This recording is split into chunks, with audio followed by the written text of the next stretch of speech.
If this room were a research sample, and all of you were part of the research, 3 out of 4 of you would have experienced significant work harm in the past year. And of those who did, 50% of you would have developed health issues as a result. Here's something the data doesn't speak to. Most of you did so feeling alone, because no researcher sat with you while you cried alone in your car. No researcher tallied the number of times you lost your patience with a loved one. That's the sad story of modern work.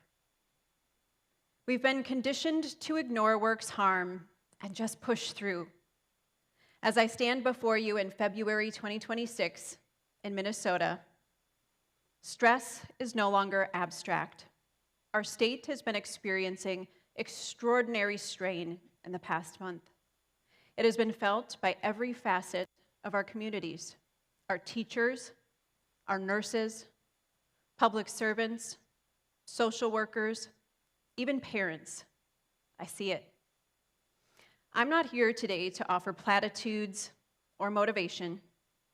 Instead, I'm offering a way to reduce the collateral harm and to recover what has been taken from our nervous systems, our relationships, and our sense of self.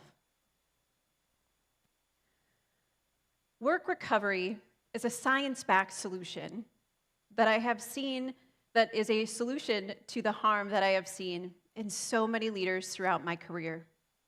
I'm a former employment attorney, law firm executive.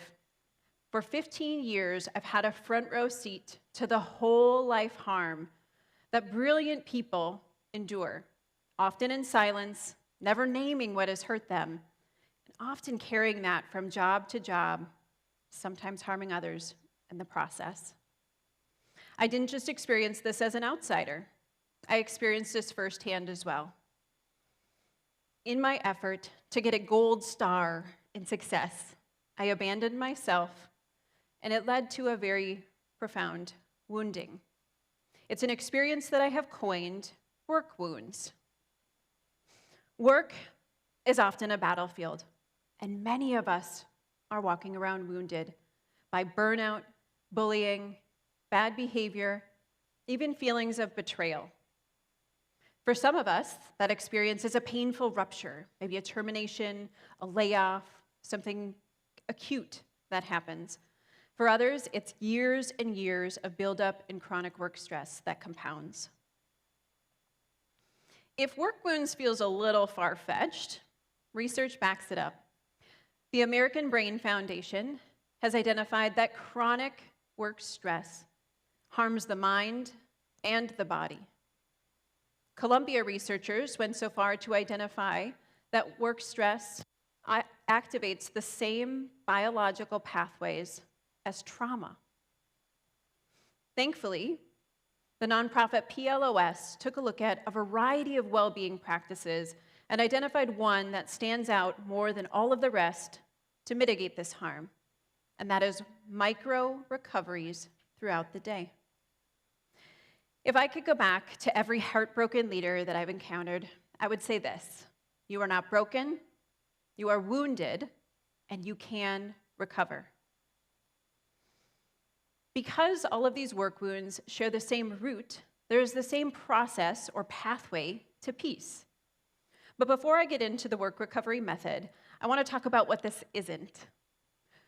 Work recovery is not simply vacations or bubble baths, although I'm never against bubble baths. It's not about numbing or just scrolling after work. None of those secondary, non-active efforts do anything to mitigate the harm that our work causes.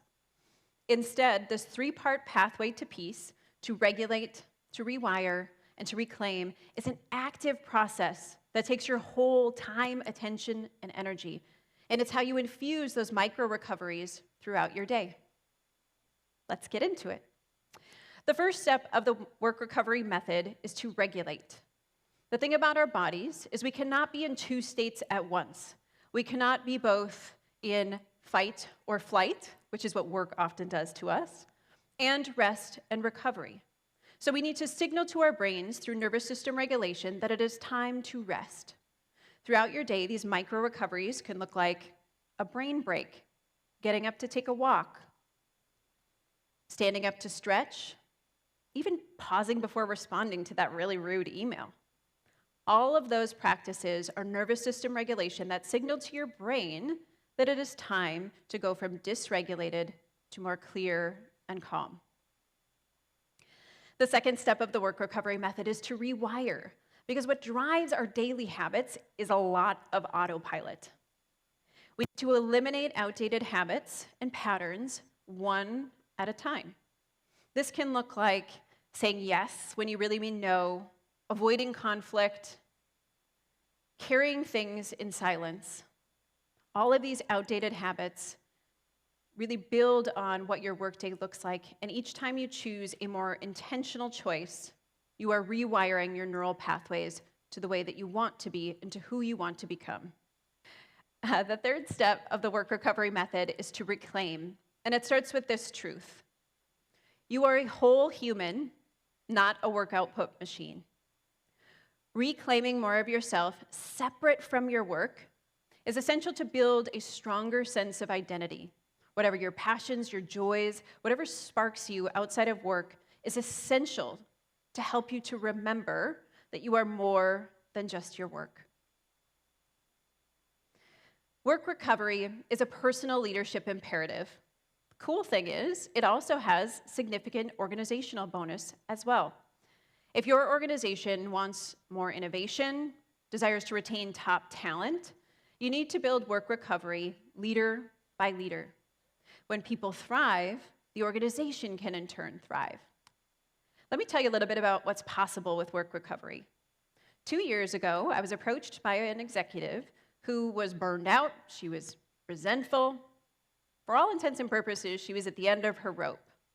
She was still performing by all metrics, but she was really running on fumes. After a few weeks of implementing the work recovery method to recover and regulate, to rewire overfunctioning patterns, and to reclaim more of herself outside of work, things began to shift. She reclaimed creativity, her decision-making improved, and the best part was her team noticed, and they began to model these practices as well. The thing is, work recovery doesn't require you to burn your whole career down or to walk away from work that you love. The revolution necessary for thriving leadership looks like saying no to pushing through, to enduring, and to self-sacrificing, and asks of you to recover more deeply so that you can lead from wholeness, not harm. Thank you.